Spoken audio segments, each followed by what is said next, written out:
that we know why we should actually spice up the activities of the other room, the major reason why we should do so, the next thing we need to figure out is ourselves.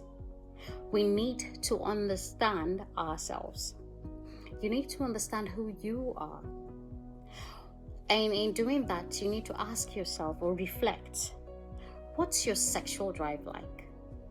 Have you got a high sexual drive, somewhere in between, or a low sexual drive? That's a question for you to ask yourself and ponder upon.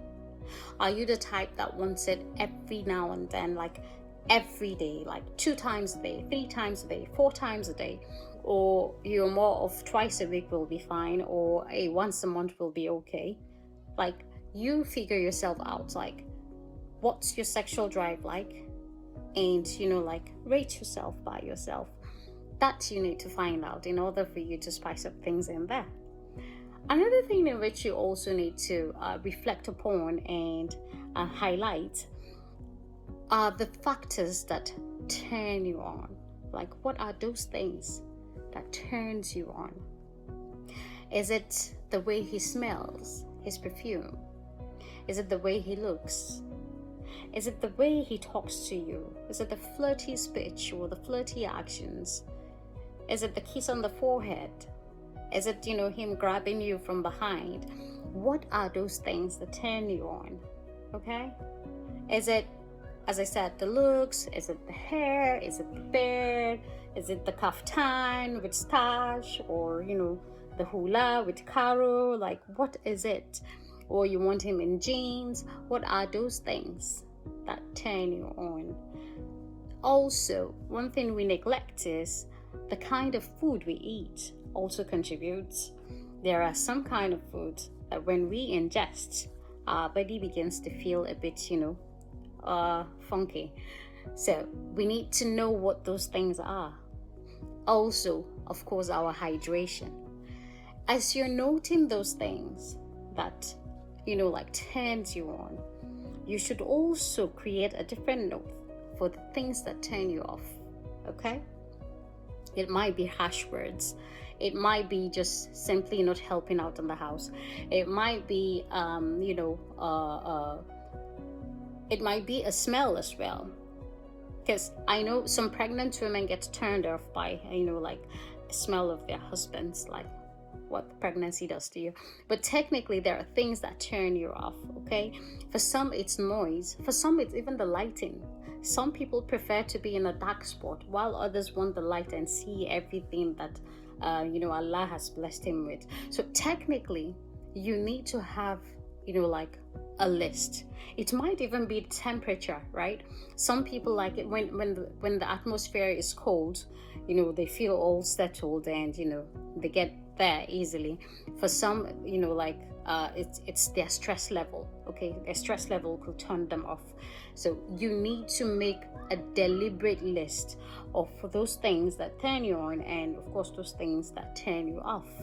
And, of course, you also need to reflect currently your sexual life with your partner. Currently, what are those things that you enjoy, that you would always want to have? Then what are those things that you feel you want that he isn't doing at the moment? You need to note that down.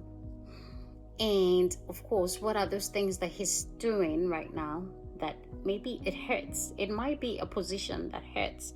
It might be his penetration that hurts. Just take note of those things that hurt, as well as those things you love. And of course, those things you're curious about, those things you want to try out. Have a deliberate note. Now that that's done, and you understand yourself based on these things, you also need to get to understand your husband. And in order for you to understand your husband, he has to understand himself. In order for him to understand himself easily, he could do the same thing you've done. Okay? He needs to highlight what his drive is like. And in doing so, you could ask a question as simple as, How often would you want us to, like have sex? How often would you like to? And that could give you a benchmark, okay? And okay, so what turns you on? What do you like about it? What do you like? Like what are those things that turn you on? And talking about things that turn them on, most of the times we always have this mindset of a lady's getting married, sexy lingerie, sexy nightgown, like sexy this, sexy that. Honestly speaking, some men are not even moved by those things. Some men like their women in wrapper, okay? Like he doesn't want to stress when or he wants you like that. You understand? Some, yeah, they like it when you're all dressed up to fitted atampa and skirt and all of that, all the shape and things like that. That's what turns him on, not the whole lingerie thing.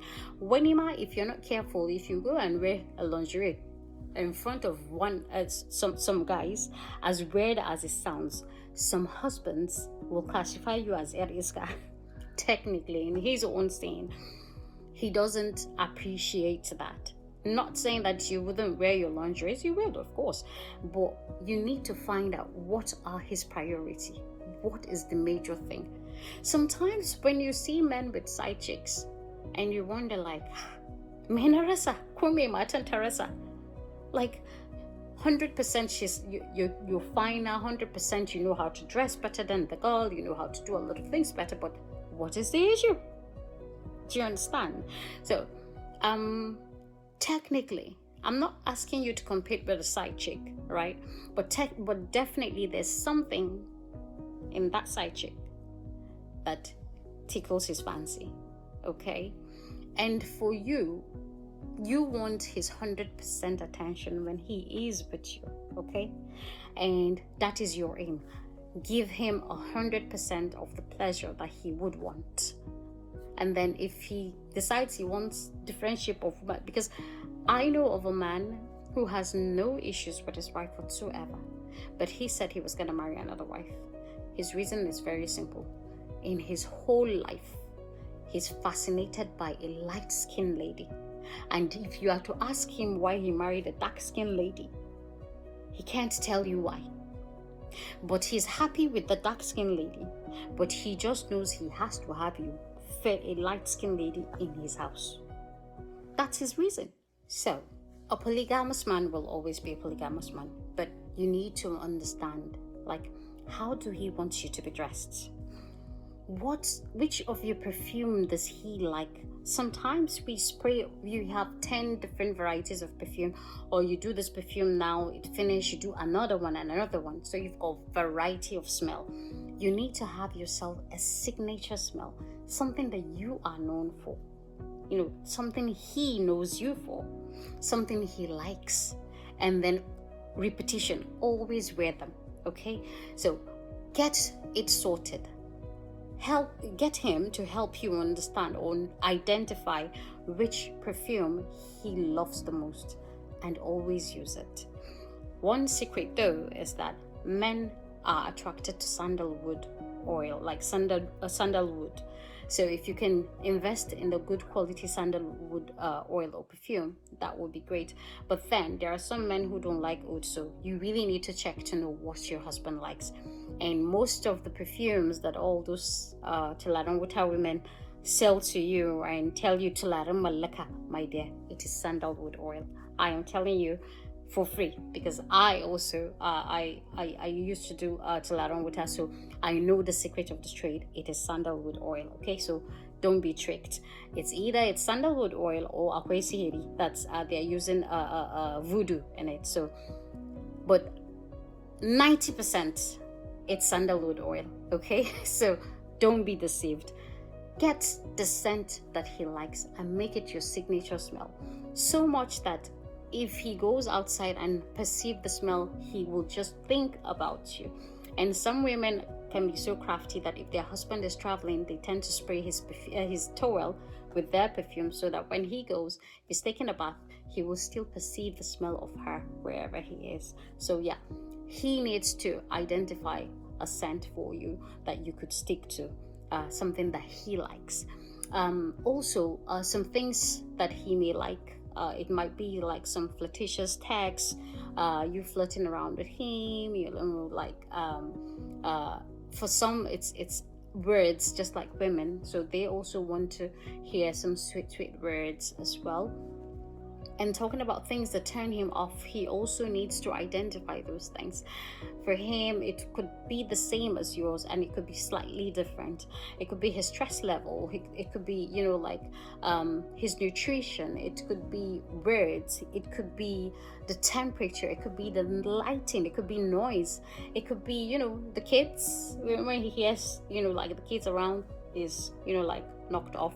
He doesn't want to do anything anymore. So technically, you need to get your husband to also identify what those things are for him.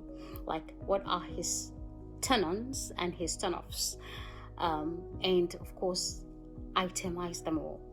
And then he also needs to look through, in your current state of intimacy, what are those things he enjoys? What are those positions that he likes?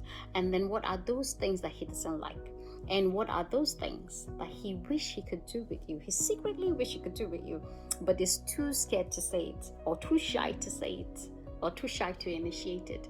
So have that sorted and have that conversation and exchange, okay?